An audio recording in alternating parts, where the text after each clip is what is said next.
It isn't mice. No, hold on. Yeah. Oh, wait. This is getting messy because look, this would not create the 8m in the middle. So this would create a 4m in the middle. So this is confusing. Is there another way we could possibly do this? So it doesn't look like this is factorable, right?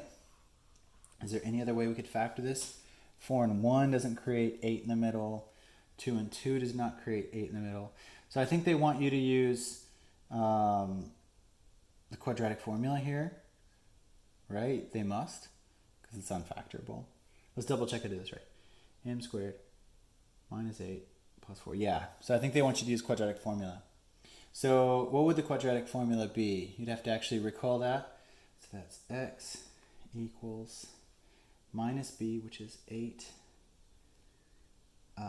plus or minus the square root of b squared, 64 minus 4ac, 4ac, good, divided by 2a.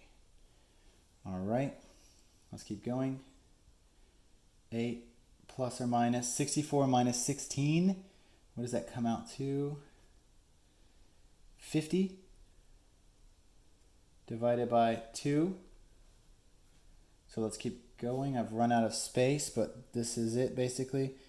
So equals, so we could say 4 plus or minus. And is there any way we can pull, yeah, we can pull a 25 out of that. So that would be a 5 root 2, or not 5, excuse me. Yeah, 5.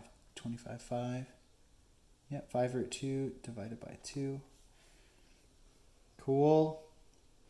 And we don't necessarily have to do that because we're just going to add them to each other. So 8 plus that, and 8, they want us to sum the values of m, right? So let's make some space back over here. So we just need to sum. This, the positive version of this is one answer, the negative version is the other.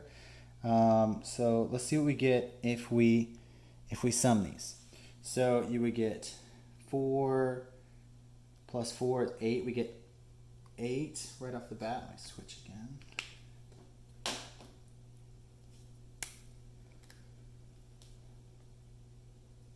We would get 8, and then plus or minus that, obviously they would cancel each other out, right? So we would just get 8. D. 13 is D. Yep. All right, great. So that's just utilizing that formula. Not too bad. All right, great. Number 14.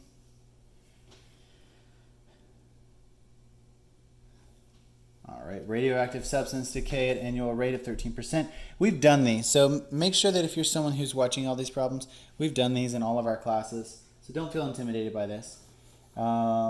This is at a rate of 13%. And remember the rate's on the inside, and it's decaying, so it's 1 minus the rate. So we know already that just from our equations, we would have this idea of some initial amount of, what are we dealing with? Oh, it doesn't even say. Radioactive substance, right? So we have some initial amount, and then we have, let's call it like A naught times 1 minus this rate of decay, and then some kind of time frame. So this right here is the key to remember for this problem, and they tell you the rate's 13%. So we know that this piece right here is going to be some initial minus, and then 1 minus 0.13, right? Which is of course 0.87, right? Some t value. So right off the bat, I would just go ahead and say that it would be A, right? So let's look at it, 14A. Yep. So all they wanted you to do was to recognize that. Cool. So the initial amount would be 325. So it'd be 325 times 0.87 times t. Cool, and this is just all practicing these equations we've learned before. Now, if you haven't taken Algebra 2 yet, which I think everyone has, but if you haven't, you may not have seen this, and that's okay. That's why it's in the end of the chapter. All right. Last one of the Hardys. Okay, this expression here is equivalent to which of the following? All right, it looks easy, but let's find out how this goes. How could we solve this? Let's look at it.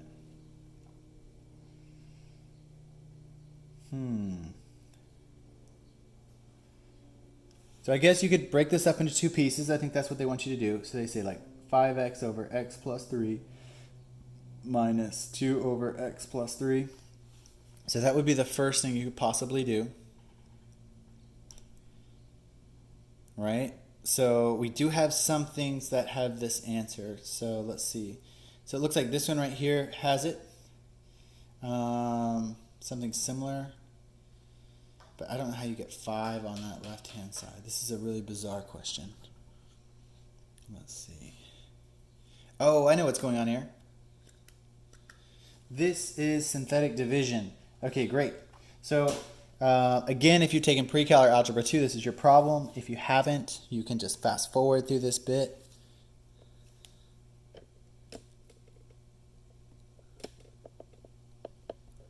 Okay, great. So we need to use synthetic division, or you can just do long division on this. But I'm guessing that it's going to be, all right, yeah. So let's do synthetic division. So synthetic division, you take the denominator and you set it equal to 0. And that gives you your divisor for the synthetic division. So we're going to get a negative 3. And then you draw this kind of funny upside down division bracket. And now we just interpret the top numerator into its just coefficients. So we would just say 5 and negative 2. All right, cool. Now we're going to actually do this division. We're going to divide the top polynomial by the bottom polynomial. Cool. So this is going to give us some answer. It's going to look really funny, but this is it. So to do this, we say this just piece comes down. 5 times negative 3 is negative 15. We get a negative 17 as a remainder. So we interpret this back out. So we're going to get a 5. And notice, because we're dropping down in power, right? This was our x and this was our constant. Now 5 becomes the constant. And this is just our remainder with being divided by the divisor. So we're going to say minus 17 over x plus 3. And there you go. This is synthetic division. This is an advanced concept in Algebra 2 and Pre-Cal. So that would be D. Not many people experiment with those questions. So don't worry if you didn't. All right, onward to the fill-out section, and we're almost done. Hopefully the fill-out section's easy. Okay.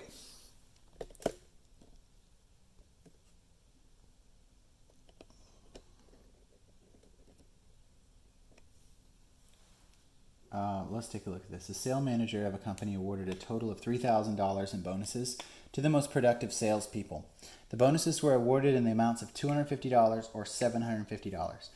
If at least one $250 bonus and at least $750 bonus were awarded, what is one possible number of $250 bonuses? So this is a weird question. I believe everyone that solved this just kind of takes a guess at it, but this is the way I would do it. I would say 250x plus 750y equals 3,000. Cool. And you can just solve for x and y. You could figure out what are the possible things that would give this a solution. Now you could just very intuitively go about this, right? So you could say like, so like one 750 and one 250 would give us $1,000, right? So you could do that 3 times. So, so that would be like 3 of these, right? And 3 of these. So let's see, 1 and 1 is 1,000. Yeah, 3 and 3 would give us 3,000. So that's one output. So it says, what is one possible number of $250? I would say 3, and I would just be done with it, right? You could just very intuitively figure that out. What's another thing you could do? What if we said, yeah, so 3 of these would give us 750. It's basically multiples of this, right? So you would just change the multiples. So if you did 6 of these, you could do 6 of these, right? And you would have to take 1 away here. So this would be 1,500. And how many? 2 of these, 1,500. Yep. So if you did 6 of these, you would have 2 of the 750s. So 6 is another answer. And if you did 9 of these, you would have 1 of the 750s. So this probably makes the most practical sense to give away 9 250s and 1 750. Or you could do 6 250s and 2 750s. But anyways, 3, 6, and 9 all count as sufficient answers. 17. 2x times blah, blah, blah, blah, blah, blah, blah. The equation above, if the equation is true for all values of x, what is the value of b? Okay, so they're just testing your quadratic skills. So let's play around with this. We see that this is factoring by pairs. We can see that they want us to do this real fast. 2x plus 3 times 3x plus 5 equals that, right? And they want to get that central term coefficient. So all we do is just multiply this out. We get 6x squared. We get 2 times 5 is 10x. 9x